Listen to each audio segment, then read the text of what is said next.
In this video, I will show you how to resize an element or a section in Hostinger Website Builder. I am now inside Website Builder in Hostinger. Let's see how to resize the header section, for example. Just first select the header section, click on Edit Header, and below the top and bottom spacing, you can make it longer or shorter. Now let's see how to resize a section like this big photo section.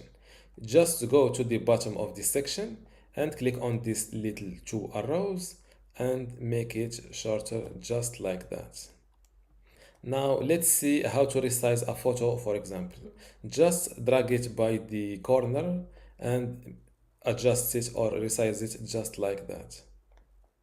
You can edit it like that or resize it like that. To undo an action, this is how to. And this is how to resize an element or a section in Hostinger Website Builder.